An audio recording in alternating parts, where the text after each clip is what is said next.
Hello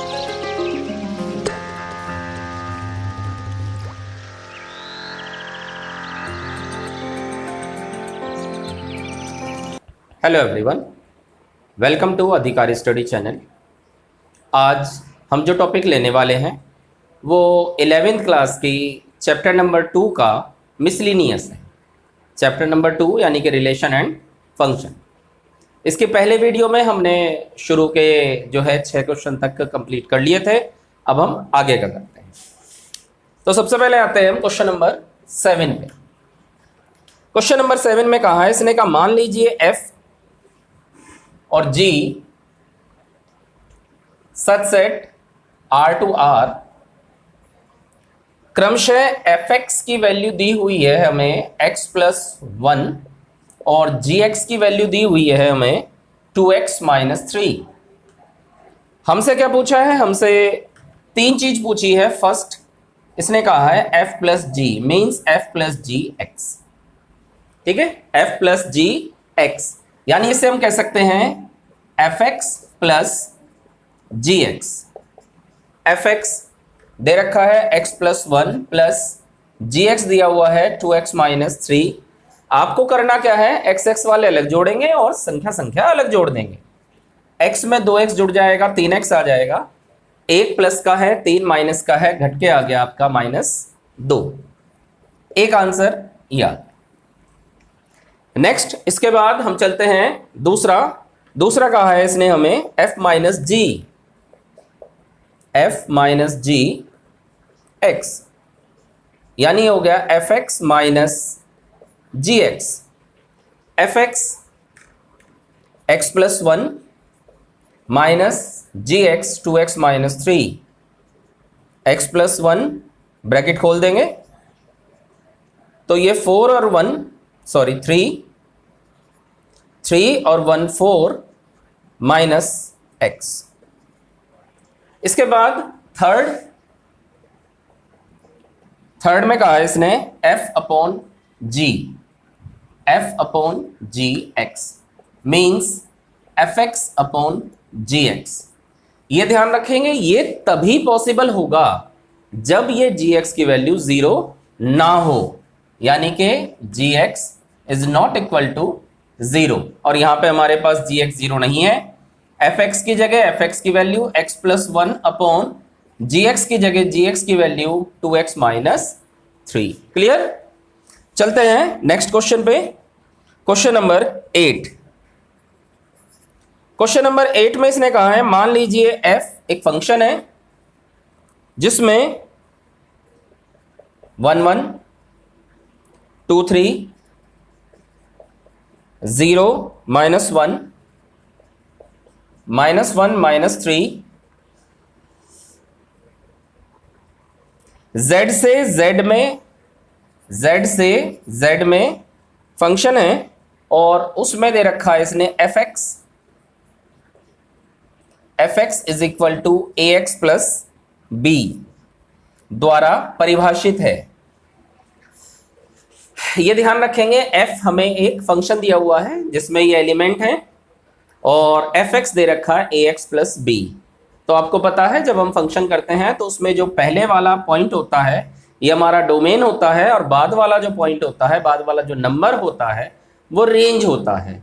दूसरे शब्दों में समझें तो जो पहले वाला पॉइंट होता है वो x की वैल्यू होती है और जो बाद वाला पॉइंट होता है वो fx की वैल्यू होती है। यानी कि अगर हम 1 1 की बात करें तो इसमें x हो जाएगा 1 और fx भी हो जाएगा आपका 1। ऐसे दूसरे वाले की बात करें उसमें x इज इक्वल टू 2 और fx हो जाएगा आपका 3। तीसरे वाले की बात करें तो f इज इक्वल टू 0 और fx हो जाएगा आपका -1। और चौथे वाले की बात करें तो x -1 और fx हो गया आपका -3। अब इसको सोल्व करेंगे। सोल्व कैसे करेंगे देखो ध्यान से। x इज इक्वल टू 1 इसमें पुट करेंगे। सबसे पहले तो a x की जगह 1 रखेंगे plus b is equal to fx है और fx की वैल्यू 1 आ गई। यानी हमारे पास एक इक्वेशन आ गई a plus B is equal to 1। Second वाले को लेते हैं, x की जगह हमने 2 रख दिया fx3 यानी कि 2a plus B is equal to 3, equation number 2। ऐसे ही इससे निकलेगा, ऐसे इससे निकलेगा, तो 4 इक्वेशन निकलेगी आपकी, लेकिन आपको a और b की वैल्यू निकालनी है। तो सीधा तरीका क्या है, आप ये शुरू की ये 2 इक्वेशन है इनको सोल्व कर दो। तो मैं 2 इक्वेशन सोल्व कर रहा हूं। पहली है a plus B is equal to 1, दूसरी है 2a plus B is equal to 3। Solve करते हैं, साइन चेंज, ये कट गया, minus A is equal to -2 यानी a इज इक्वल टू 2 आ गया। a का मान 1 में रख दो, 1 में रखा हमने, a plus B is equal to 1 है, तो यानी b की वैल्यू हमारी -1। तो a इज इक्वल टू 2 और b is equal to -1। Clear? Note करेंगे, ठीक है, नोट कर लीजिए। इसके बाद चलते हैं हम 9th क्वेश्चन पे। 9th क्वेश्चन में इसने हमें कहा है r is equal to A B such that A B belongs to n तथा a is equal to B square, और जो संबंध है वो n टू n है, यानी नेचुरल नंबर से नेचुरल नंबर तक। ठीक है, अब हमें कुछ बातें, कुछ पॉइंट्स दे रखा है। जैसे पहला पॉइंट है a बिलोंग्स टू r, सभी a belongs to natural number. हमें बताना है कि ये जो वैल्यू बात बताई है इसने, ये सत्य है या असत्य है। तो थोड़ा सा इसमें देखते हैं वैल्यू। देखो ये a है, सपोज हमारे पास 1 2 3 4 5 ये a के मान है। अब इसने कहा a यानी कि 1 1। अगर हम 1 1 लेके चलते हैं तो 1 1 में क्या रिलेशन है, a is equal to B square, a is equal to B square, यानी 1 इज इक्वल टू 1। तो ये तो सत्य है। अब अगर हम 2 2 लेते हैं तो 2 इज इक्वल टू 2 स्क्वायर होता है क्या? नहीं होता। तो इसका मतलब है ये फॉल्स हो गया, जबकि वो कह रहा है सभी a के लिए ये सत्य होना चाहिए।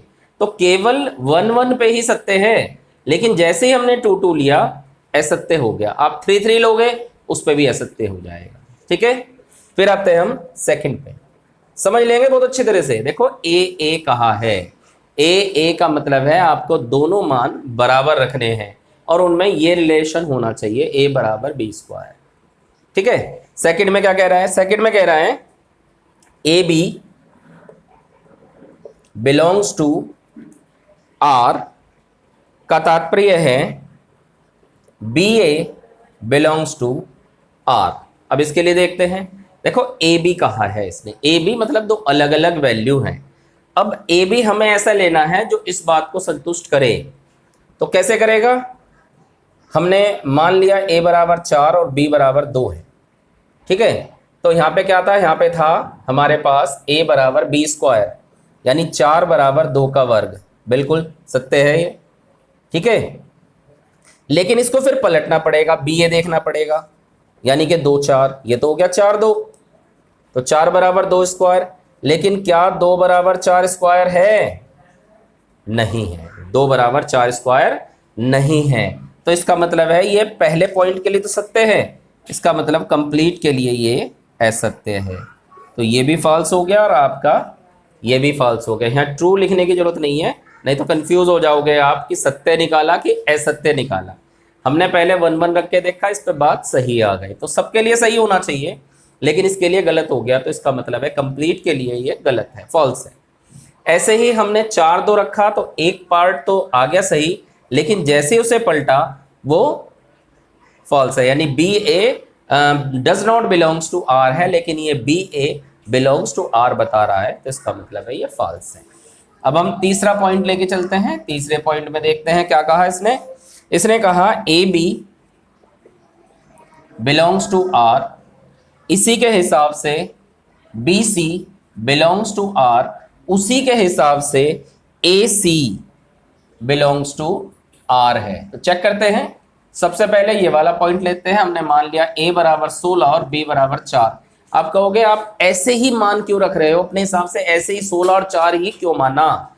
वो इसलिए माना क्योंकि हमें ये दोनों वैल्यू इक्वल दिखानी थी, यानी a is equal to B square दिखाना है, उसको ध्यान में रख के हमने वैल्यू ये ली। ठीक है, तो a ये हो गया हमारा 16 और बी ए बी, तो 16 बराबर 4 का वर्ग आ गया, यानी 16 बराबर 16।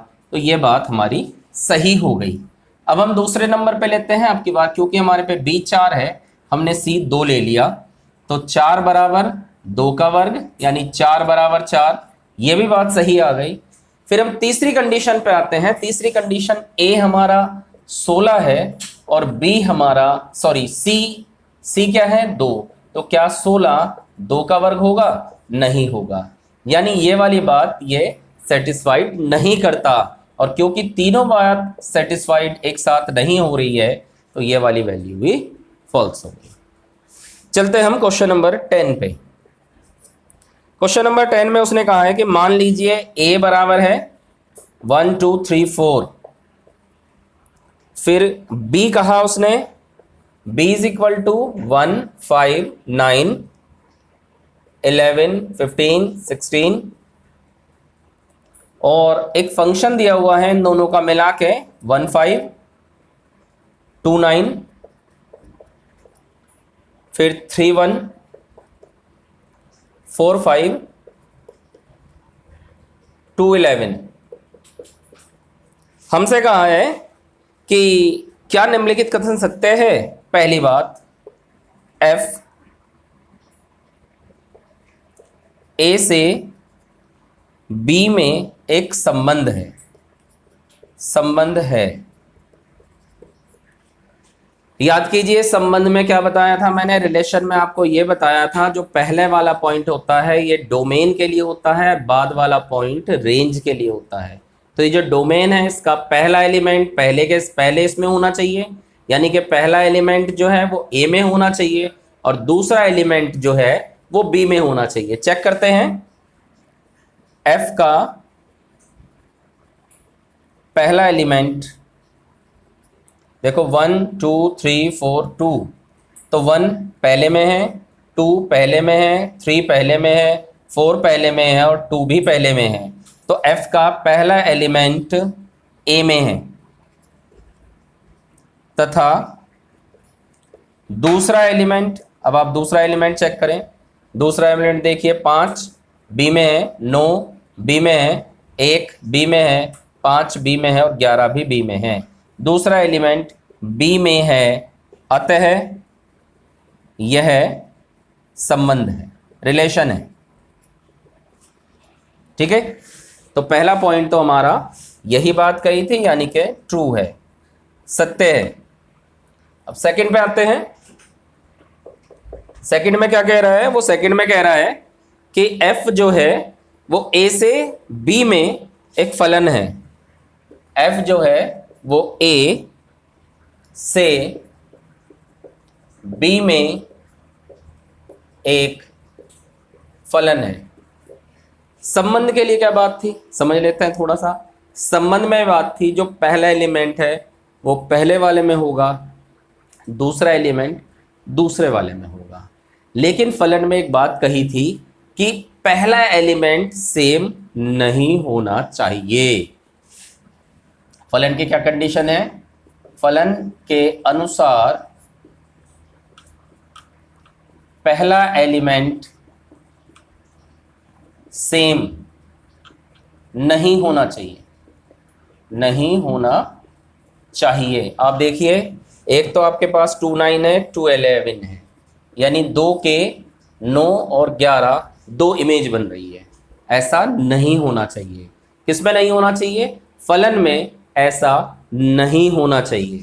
तो इसका मतलब है ये आपका फॉल्स है।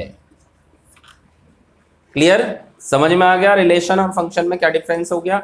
रिलेशन में जो भी हमारे पास ये f दिया रहेगा या वैल्यू इस तरह की कोई भी दी रहेगी, उसका पहला एलिमेंट पहले वाले में, दूसरा एलिमेंट दूसरे वाले में होना चाहिए, बस रिलेशन की कंडीशन है। फंक्शन की ये है कि इनके जो पहले एलिमेंट है वो सेम नहीं होनी चाहिए। जैसे 1 है, 2 है, 3 है, 4 है, लेकिन फिर 2 आ गया, पहला एलिमेंट सेम हो गया, 2 की 2 इमेज बन रही है, एक 9 और एक 11, जो कि संभव नहीं होती किसमें? फलन में। क्लियर? नोट करेंगे। अब आते हैं क्वेश्चन नंबर 11 पे। इसने कहा है हमें f उपसमुच्चय है z इंटू जेड का। f z से z में एक फलन है सही है या गलत है, यानी ये हमें सिद्ध करना है ये सत्य है या असत्य है, जबकि f बराबर A B, A plus B, जहां ए और बी दोनों जो है वो बिलोंग्स टू हैं z के। सबसे पहले यहाँ पे बात देखिए, हमें जो फंक्शन बनाना है वो इस तरह से बनाना है कि पहले में ए बी और दूसरे में ए प्लस बी होना चाहिए। तो आपको ए और बी अपनी तरफ से कुछ वैल्यूज माननी है, मान के ही समझाया जा सकता है, ऐसे नहीं आपको ये बात क्लियर होगी। तो समझ लें, आप कोई भी नंबर्स ले सकते हैं। जैसे सपोज केस फर्स्ट लिया मैंने, मान लिया a बराबर 4 है और b बराबर 2 है। हमने मान लिया a बराबर 4 है और b बराबर 2 है, तो क्या आएगा पहला एलिमेंट? पहला एलिमेंट आएगा 4 गुणा 2 कोमा 4 प्लस 2, तो कितना आ जाएगा 8 कोमा 6। ठीक है।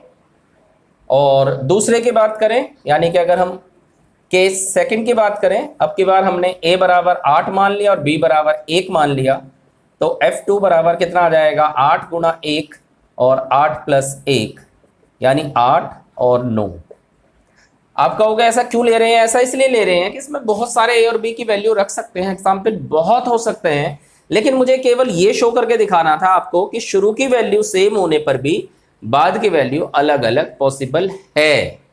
तो अब देखिए 8 के दो इमेज बन रहे हैं, एक का 6 और दूसरे का 9, और हमें पता है अगर किसी एक पॉइंट्स की दो इमेज बनती है तो इसका मतलब है फलन नहीं है, अतः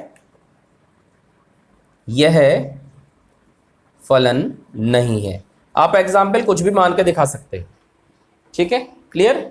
और इसके बाद लास्ट क्वेश्चन नंबर 12 पे आते हैं। इसने हमें कहा कि मान लीजिए a इज इक्वल टू है हमारे पास 9, 10, 11, 12 और 13, और ये कह रहा है f a to n, जहां पर fn जो है वो n का महत्तम अभाज्य गुणांक, महत्तम अभाज्य गुणांक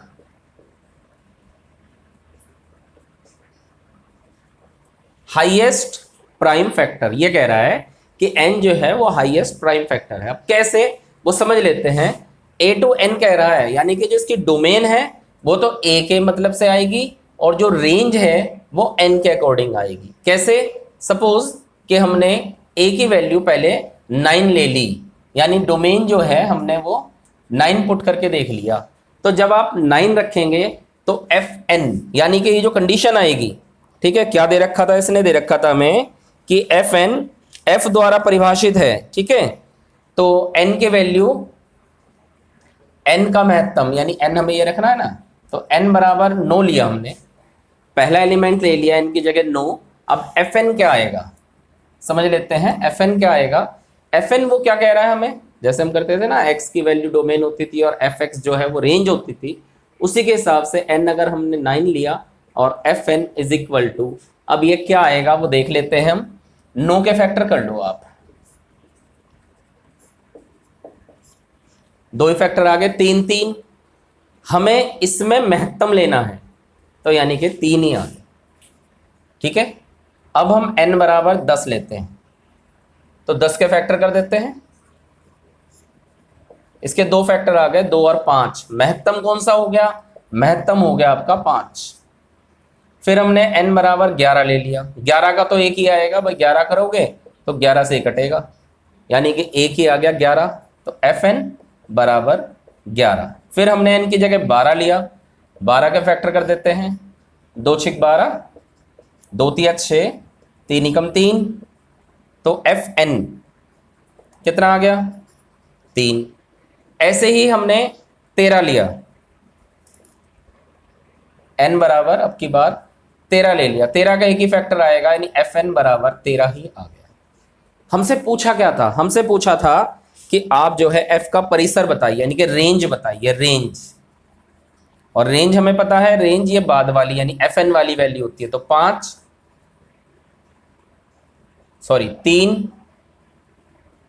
3 के बाद 5 के बाद 11 के बाद 3 आ चुका है, और उसके बाद 13। ये हो गया आपका रेंज। क्लियर है? तो ये एक्सरसाइज आपकी कंप्लीट हो गई है। ठीक है, मिसलिनियस हमने कंप्लीट कर दी। आई होप आपको एक्सरसाइज बहुत अच्छी तरह से समझ में आ गई। प्रैक्टिस जरूर करते रहें, जब तक आप इन क्वेश्चनों की प्रैक्टिस नहीं करेंगे आप ये कुछ दिन बाद फिर आप भूल जाओगे। ठीक है, तो लाइक करें। Thank you.